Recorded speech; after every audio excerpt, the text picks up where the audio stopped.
Hello, friends.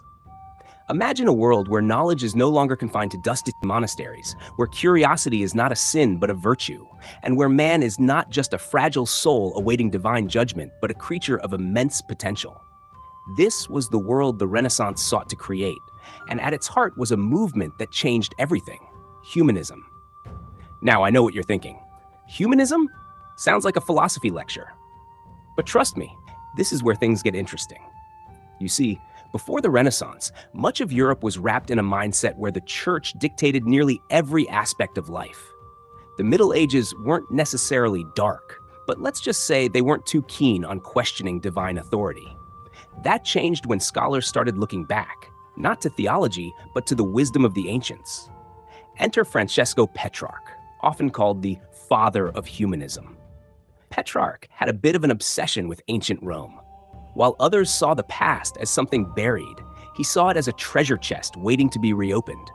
He dusted off forgotten manuscripts, revived classical Latin, and, most importantly, reminded people that life on Earth wasn't just about preparing for the afterlife.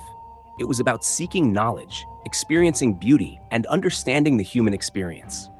From this spark, humanism spread like wildfire. The movement was built on 5 key pillars: grammar, rhetoric, history, poetry, and moral philosophy.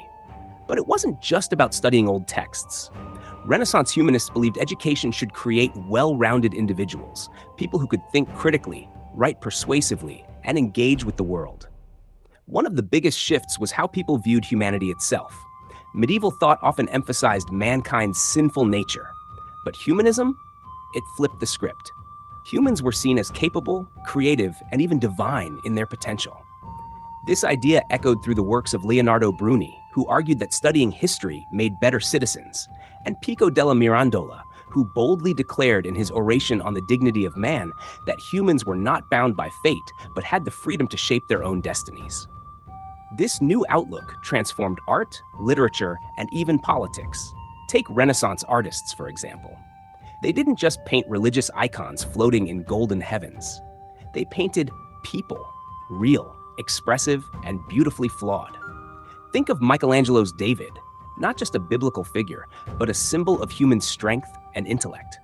Think of Leonardo da Vinci, a man who saw no boundary between science and art. His notebooks, filled with anatomical sketches and engineering marvels, were the ultimate testament to the humanist spirit. Even rulers got in on the action.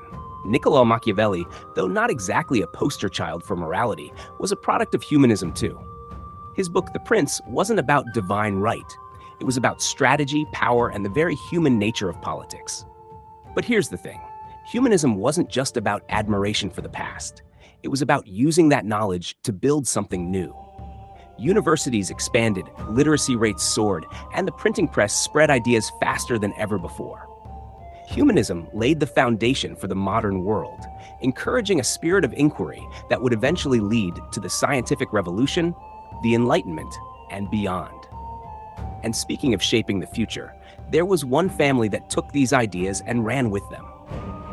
They weren't philosophers or scholars, but they understood the power of knowledge and art better than anyone. They funded painters, sculptors, and thinkers, turning their city into the cradle of the Renaissance.